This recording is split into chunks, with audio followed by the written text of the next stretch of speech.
What's going on, guys? Welcome back to the channel. I'm Vulkan, and it's been a while since I've been able to make some videos for you guys, but it looks like I'm coming back at a fantastic time. We have some really awesome RPGs that have come out. You have Expedition 33, we have Tainted Grail, which is what we're going to talk about today. Last Epoch got a huge update in Season 2, PoE 2's doing its thing. So there's a ton of stuff that's hitting early in 2025, and I'm excited to kind of jump back into it with you guys. But today I want to talk about Tainted Grail. This is a game that I've played on and off for the past probably 3-4 years. This one has always kept my interest and has been something that I've kept a very close eye on because I really believe in what they're trying to do here. And if you haven't heard of it, I wouldn't really blame you. So they haven't done a lot of marketing. Reason being is the game's not out yet. It's been in early access up until recently. And right now we are in patch 0.9 in this particular video, but great news, 1.0 has been officially announced as of today, April 25th. Now, the game's going to be coming out on March 25th, and it's going to bring a ton of stuff. We're talking 50 to 70 hours of gameplay, full branching main story quest with hundreds of different endings, 200 plus side quests, over 400 unique weapons, including shields, 55 unique spells, 14 soul cubes, over 75 dungeons, and over 100 unique enemies, including some variants. Now, this doesn't really surprise me, right? So, for those who don't know, Tainted Grail is actually based on a tabletop game. So similar to Dungeons and Dragons, those type of games, we're looking at Tainted Grail. Now, this is one where you are a traveler, a seeker, and your whole thing is taking place in King Arthur's Camelot. But King Arthur's Camelot has seen better days. It has fallen into ruin, chaos, despair, and it all started going downhill when King Arthur died. So once he died, everything kind of just hit the fan, and then because everything continued to hit the fan, humans started to dabble in necromancy, which you know is never a good sign, and they continued to bring King Arthur back from the dead, and that has caused even more issues, leading to the corruption of King Arthur. So your quest is to figure out why they continue to bring him back, how you can stop that from happening. And let's dive into the actual nitty-gritty of what makes this game interesting, because this is one of the best open world RPGs I've played. I'll just lead with that. It truly is.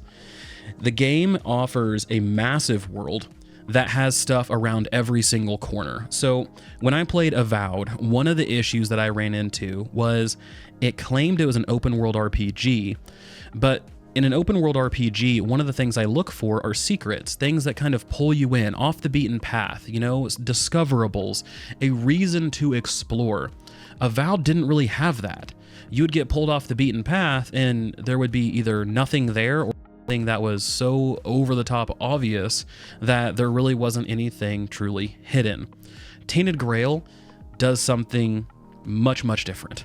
It goes back into the vein of old Elder Scrolls games, where there are things hidden around every corner. There are things to discover, and they're important things. For instance, one of the areas that you're going to run into very early in the game is called the Horns of the South. This is sort of the first little zone you're going to get into. Now, there's some main story quests that are tied into that. However, there is something that might catch your attention. A statue in a pond of blood. If you go into that pond of blood, take a swim, and you go down to the bottom, you'll find dead bodies all over the place. You'll also find a hidden door. And that hidden door, when you open it, will lead you into one of the many, many, many, many hidden dungeons in the game. You go into that dungeon, and suddenly you're swept up in a side story that has some implications for the main story. And it was awesome. Going through that and then discovering kind of what happened to all of those people there in that bloody dungeon and seeing what happened to the druids there, as well as the garden that they were trying to grow, and then the monstrosity they ended up creating. It was just a really cool thing to sort of stumble upon and discover.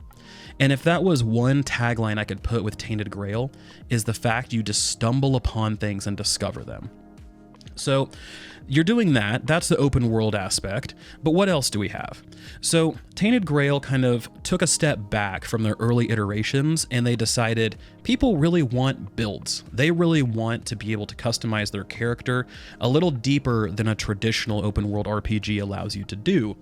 So with that, they added a massive equipment system. You have 4 different sets of weapons that you can have equipped at one point in time. You have some quick slots. These are things for like consumables, food, getting food buffs, all of that stuff. And then you have a range of equipment that you can equip, from a helmet, a chest piece, legs, pants, 2 rings, an amulet, gloves, a cape.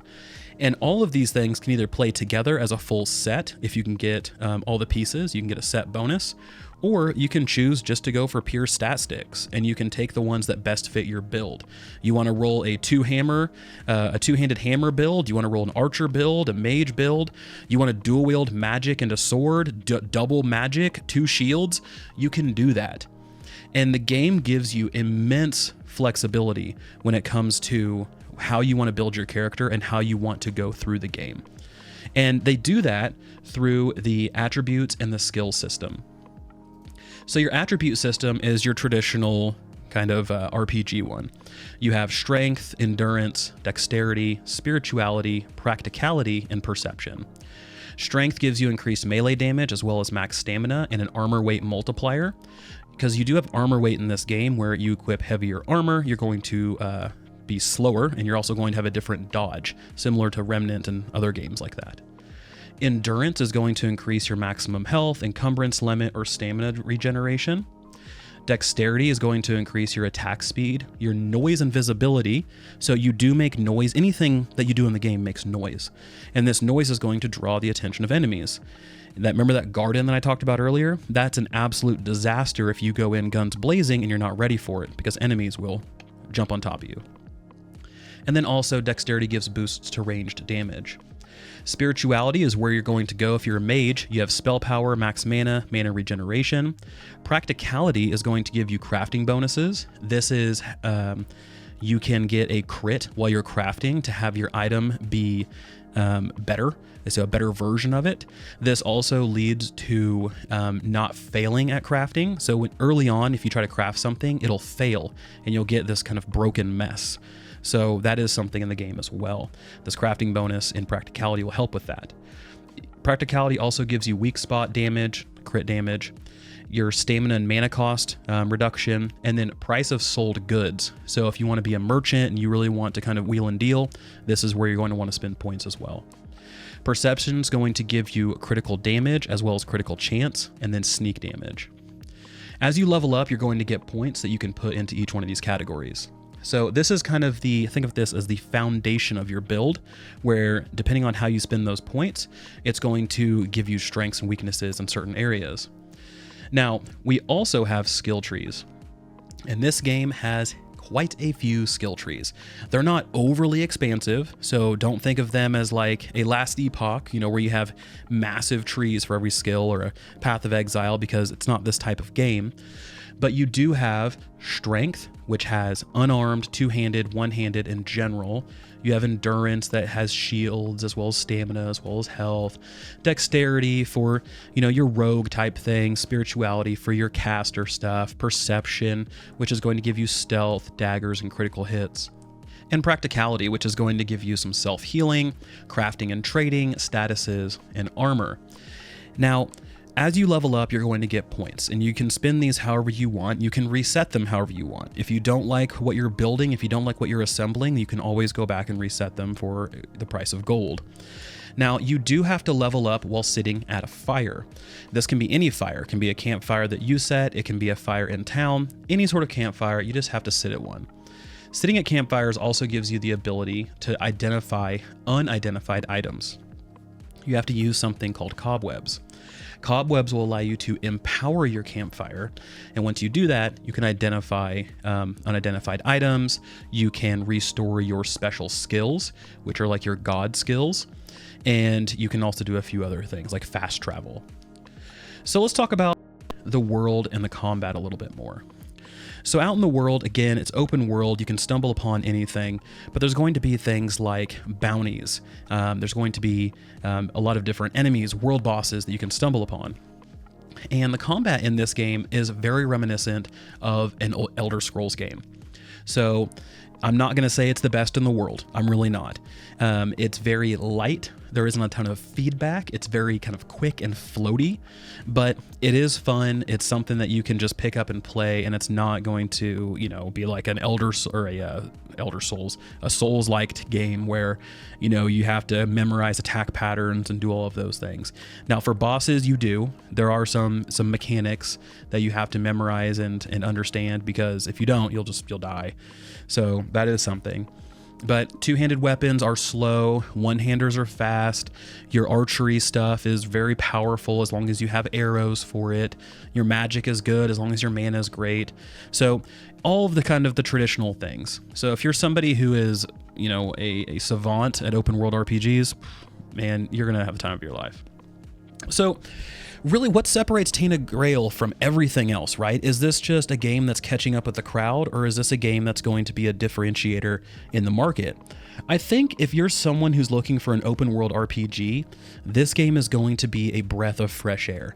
It's going to be something that you've really missed for a long period of time, because open world RPGs these days just don't hit the same note that they did back in the day. And I believe it's because games are so worried about player retention, metrics, MTX, having all of these things in the game that stakeholders want. They don't necessarily make a game that's just fun to play. Yeah, Tainted Grail isn't the most visually pleasing game in the world. It doesn't have the best animations. It doesn't have the best hit feedback. It doesn't have the cleanest UI. But you know what it does have? A ton of fun injected straight into its veins that I'm taking advantage of as a player. And it's one of those that I think if you like open world RPGs, you would be incredibly remiss if you did not at least give it a try. So guys, that's me. I would say keep an eye on this one. Again, 1.0 is coming out May 25th, so keep that on your calendar. As always, this has been Vulkan, and I'll talk to you guys next time.